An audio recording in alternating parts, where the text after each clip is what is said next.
देखिए जी, गली का निर्माण कार्य जो पहले जब गली शुरू हुई थी उस समय गली में 22 फुट की गली चौड़ाई में थी, लेकिन लोगों ने अतिक्रमण कर रखा था चबूतरे बनाकर। तो पहले चबूतरे हटाने का, अतिक्रमण हटाने का काम जो किया गया प्रशासन की ओर से, उस समय कुछ लोग कोर्ट में भी चले गए थे अपने अतिक्रमण को बचाने के लिए, लेकिन कोर्ट से उनको जवाब मिल गया, जिसके बाद गली में सारे जो चबूतरे थे, अतिक्रमण था, वो हटाया गया। तो इस वजह से थोड़ी सी गली में निर्माण में देरी हुई और उसके बाद अब गली का निर्माण हो चुका है। उसके बाद कुछ लोगों ने ये कहा कि हमारे घर, एक दो लोगों ने कहा कि हमारे घर नीचे हैं, तो इस वजह से उनको दिक्कत आई। तो अब वो मामला कोर्ट में चला गया। मैं खुद उसमें कोर्ट में मेरी तरफ से एक याचिका लगाई गई कि गली बन गई है उसे ना तोड़ा जाए, लेकिन अब कोर्ट ने आदेश दिया है कि उसको एक लेवल में पूरी गली को कर दिया जाए। इसीलिए थोड़ा सा इशू है। कोर्ट ने 27 अप्रैल की तारीख दी है, उससे पहले जिला प्रशासन भी जुटा हुआ है, नगर परिषद प्रशासन भी लगा हुआ है और इसको एक लेवल में इसका गली का निर्माण करके 27 अप्रैल तक कोर्ट में यह रिपोर्ट सौंपनी है। जी भाई, एक बात है, जैसे लोग मामला गली का है, राजनीतिक रंग देने की कोशिश नहीं की जा रही। जी बिल्कुल, इशू आ ही रहा है, क्योंकि एक यहाँ से जो पूर्व एक एमसी है, जो एमसी प्रतिनिधि अमित सोनी है उसका नाम, वो लगातार लोगों में जो है इस प्रकार की लोगों को उकसाता रहता है, झूठी शिकायतें करता है और इस गली का मामला उसी ने ही उलझा रखा है, ज्यादा इशू बना रखा है, जबकि गली में कोई संकट नहीं है। आपने भी अभी सभी लोगों से बात की है कि गली का निर्माण जो है वो पूरे नियमानुसार हुआ है और गली में अगर कोई लेवल का इशू एक दो घरों को आया है, बाकी किसी घर में आज यहाँ आपके पास 70 आदमी खड़े हैं, एक दो घरों में जरूर इशू कोई लेवल का आया है, उनके घर में कोई जल भरने की, कोई बारिश का पानी जाने की समस्या है, तो वो दूर की जा सकती है। वो पहले से ही उनके लेवल 20 साल बाद गली बनी है, 2006 में ये गली बनी थी, उसके बाद अब बन रही है।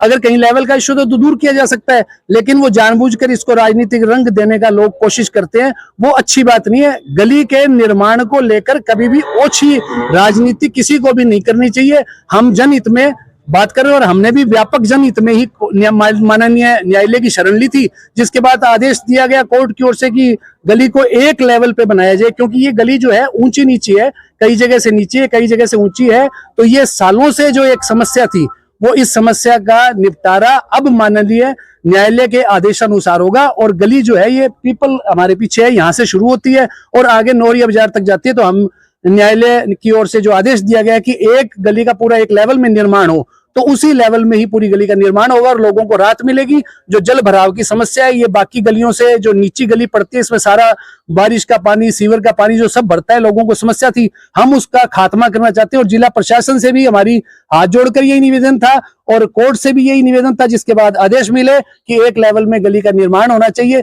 भले ही अब देखो ये गली निर्माण के बाद टूट रही है, लेकिन ये टूटनी नहीं चाहिए थी, टूट रही है। माननीय न्यायालय का आदेशों का हम सम्मान करते हैं और एक लेवल में प्रशासन इसको बनाए ताकि सबकी समस्या का हल हो सके। एक बार गली बनती है तो काफी जो मकान है, गली वाले हैं, उनका बड़ा नुकसान होता है। महिलाएं बता रही है 10-10 हजार रुपए का उनका नुकसान हो जाएगा। फिर गली दोबारा बनेगी, क्या मतलब है कि गली दोबारा फिर सही बनेगी दोबारा दूसरी बार? ऐसा देखिए, इंटरलॉकिंग की जब गली बनती है तो उसको जो ब्लॉक्स लगते हैं उनको लॉकिंग की जाती है उनकी। तो इस गली में लॉकिंग हो चुकी थी, जिन लोगों के घर नीचे थे उनको समस्या आ रही थी, तो उस समय ही उन्हें इस बात की शिकायत उठानी चाहिए थी कि हमारी गली जो है वो, हमारा घर जो नीचे जा रहा है, लेवल से नीचे जा रहा है। तो अगर उन्होंने लॉकिंग करवा ली, उसके बाद इन्होंने इश्यू उठाया और सिर्फ एक पूर्व पार्षद प्रतिनिधि के उकसाने पर उन्होंने यह बात उठाई और उसके बाद इस बात को इश्यू बनाया। उन्होंने कोई दरवाजा नहीं छोड़ा और हर जगह जाकर वो केवल जिस जगह जाते हैं उस जगह दूसरे आदमी की, दूसरे नेता की बात करते हैं कि फलाने राम के उसके जो है उनके उकसाने पर आए हुए हैं, वो राजनीति कर रहे हैं, जबकि इस गली में कोई राजनीति नहीं है, पूरा भाईचारा था। दो लोगों ने खराब कर दिया और तीसरा पूर्व पार्षद प्रतिनिधि ने खराब किया, जिस वजह से इस गली का निर्माण जो है वो देरी से हो रहा है और बनी हुई गली को तोड़ा जा रहा है। अब इसका लेवल का इश्यू है तो कोर्ट के आदेशों के सम्मान करते हैं हम, उसी के हिसाब से लेवल बन जाए। हालांकि इश्यू कुछ भी नहीं है, उन्होंने लॉकिंग अच्छी करवाई थी और जिन लोगों के खर्चे लगे हैं 10-20 हजार रुपए लोगों ने अपने लगाए हैं, क्योंकि लॉकिंग करने के बाद हर घर के आगे अपनी रिपेयर करवानी पड़ती है, मुरम्मत करवानी पड़ती है, वो सरकार नहीं करवाती, वो उन लोगों को पर्सनली करवानी पड़ती है। सीवर जो ढक्कन है उसको ऊंचा उठवाना पड़ता है अपने निजी सीवरों को, तो वो सारा खर्चा कर दिया। अब वो खर्चा कौन वहन करेगा, ये एक बड़ा सवाल हमारे गली वालों के सामने भी है, उसकी भरपाई कौन करेगा। बिल्कुल जी, धन्यवाद।